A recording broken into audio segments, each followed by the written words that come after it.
Shalom Aleichem, everyone, and we're continuing Hachzeg's learning of the Pele Yoetz, a Gute Woch, a new week, day number 180.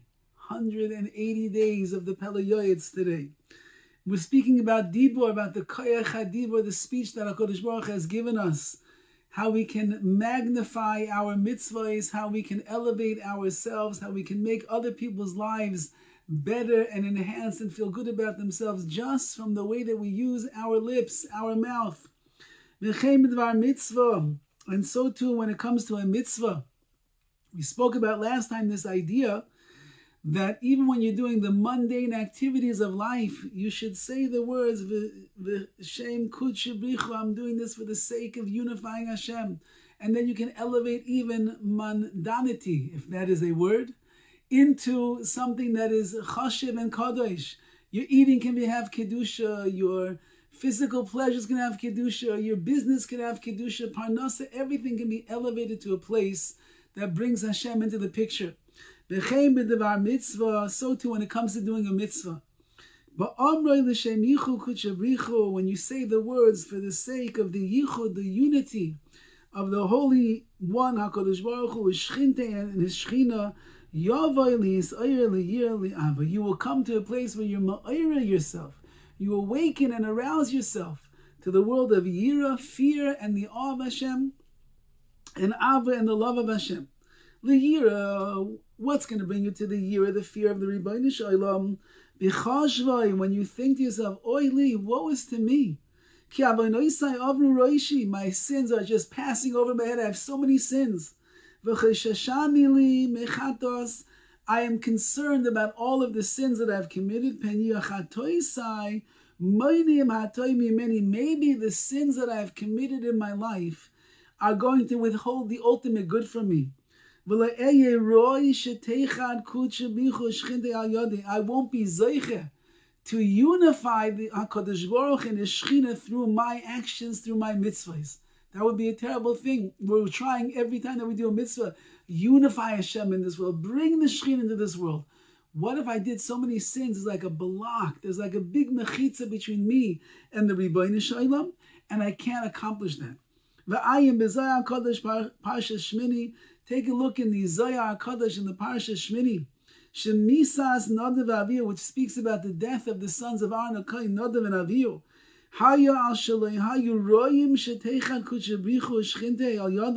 The reason they died is because they were not worthy of unifying the Kuch HaKadosh Baruch and His Shechina through their hands, through their actions, because they were not yet married, and therefore they didn't have the schos, and they went into the Kodesh HaKadoshim, the Holy of Holies, holding their sacrifices, and therefore they were killed. And besides that type of yira, you should tremble and fear, and worry.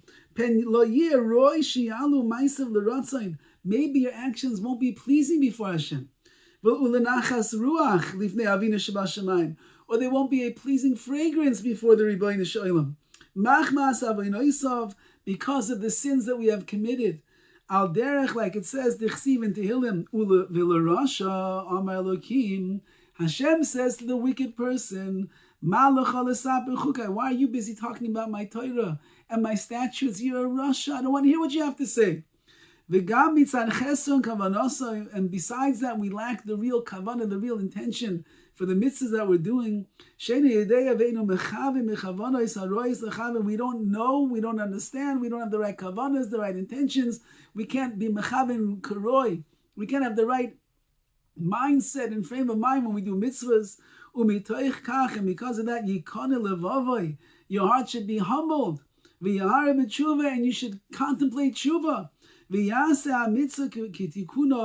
And then you will be able to do the mitzvah in the right way. And do the mitzvah the best way that you possibly can.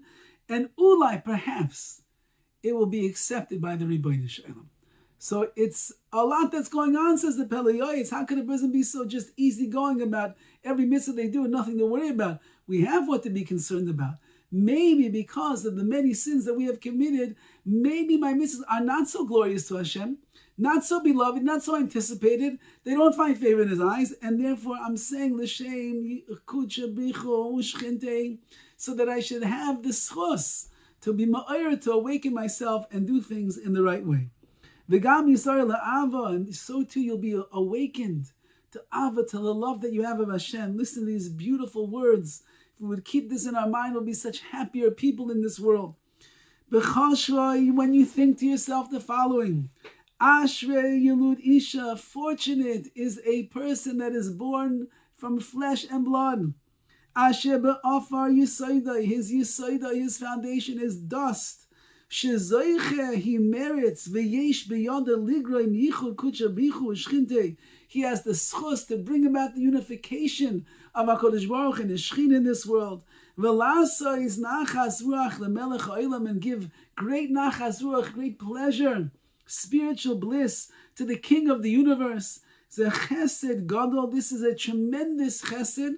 Shein kamoy, there's nothing like this in the world, that me, flesh and blood, born from a woman who's, and my yisoid, my whole foundation is made out of offer, out of dirt and dust, and I have the schus to unify the Melech Olam, the King of the universe. What a chesed, says the Pele Yoetz. Nothing like this in the world, that we have the ability to do such a thing. It's impossible that a yid down here cannot be happy when he thinks about these things. And then you'll do the mitzvah b'simcha rabba, tremendous joy and happiness. Adar is not so far away, it's mamash around the corner. The month of Simcha. What is Simcha? Zok Pele Yoetz, Simcha is know who you are. You're a little yiddle down here in this world, but you're gigantic. You're able to be miyached, the Rabbi Shalom, to bring down His Shechin and His Kedusha and Hashem Yisbarach into this world through the little actions that you do. What a gevaldig Simcha, he says. And when you think like that, you'll do every mitzvah b'simcha rabba. I'm so excited that I have the schus to learn Torah today. I'm so excited I can put on my tefillin. I'm so excited I can say a bracha on my food. I'm so excited that I'm gonna keep Shabbos. I'm so excited that I said Havdalah last night. I'm so excited that I worked on my midos and I have good midos and I did chesed and tzedakah. I'm so excited. Look what I'm doing. I'm unifying the Rebbeinu Shalom in this world. There's no greater simcha than that. Says the Pele Yoetz. Now, we spoke about those things that are mitzvahs. We spoke about the speech that is mutter, that is permitted, and we learned how to elevate that speech. Now we have to go into the places that are much more unfortunate, and that is the world of asr, the things that we are not allowed to speak about, which defiles our mouth left and right, and those things are rav ma'od machaneh, the very vast, the categories as we're going to see. Let's begin with a portion of the mitzvah that we explained. There's many isurim, many prohibitions that could revolve around the mitzvah of Talmud Torah, of learning. Mishu Rasha, if a person is a Rasha, and he doesn't contemplate and think and do tshuva before he learns, his Torah goes to the klipa, to that impure place that's trapping all the kedusha of this world, and he's actually increasing the power to the sitra achra, to this negative force like a yetzar, the Satan here in this world. If I'm a Rasha and I'm filled with sins, and then I learn Torah, every word of Torah that I have is going to do the opposite of what it should do. It should unify HaKadosh Baruch Hu. It should bring the Shekhinah down to this world. It should elevate me to get closer to Hashem. It should bring emes, truth, and clarity to all of Klal Yisrael. But if I have too many sins blocking the way, every word of Torah that I learn, it goes into the wrong direction and wreaks spiritual havoc on this world. The Alkei number, that's why it says in Tehillim, V'lerasha Amar Elokim, to the Rasha, Hashem says, Ma lecho lesaper chuga. Why are you busy talking about my Torah and my mitzvahs? V'tisa brisi aleficha. Why are you talking about my covenant, the covenant of the Torah and of the mitzvahs coming out of your mouth? I don't want to hear it. You're a Rasha, you're ruining things. And therefore, a person should think to themselves before every time they sit down to learn. And every time they come to daven, I have such true regret, HaKadosh Baruch Hu. Everything I did to anger you, please, I regret that I ever did such a thing. Even if this person will go back, he's going to do tshuva.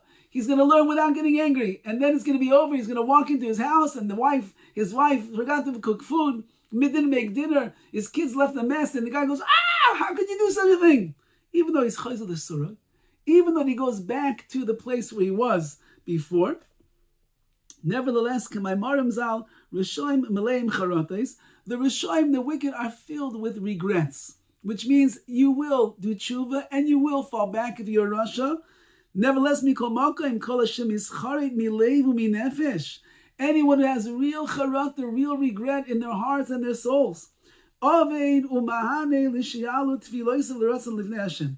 the time that you have charata, that you have regret, even if you're going to go back to it, doesn't matter what you're going to go back to. And that moment, you have purity in the eyes of Hashem, and your tefillah and your words of Torah, they go straight up to the Rebbeinu Shalom. It would be such a good idea, says the Pele Yoetz, before every time you learn, you say the following. Before every single tefillah, every prayer that you say, I have real regret over what I've done. On this, that I angered the Rebbeinu Shalom. And I want with a complete heart and a nefesh chavetza and a desirous soul, to do complete tshuva, to serve my master, my creator, complete and perfect, beautiful service of Hashem. Help us, God of our salvation, al devar kavod shemecha, on that which is devar kavod shemecha, on the glory of your name. Says the Pele Yoetz, imagine a yid thinks like this, and he talks like this, and he davens like this before he learns, before he davens. Your tefillah and your limud Torah is going to go to another madrega, another level altogether. Have a wonderful day and an amazing week, be'ezus Hashem.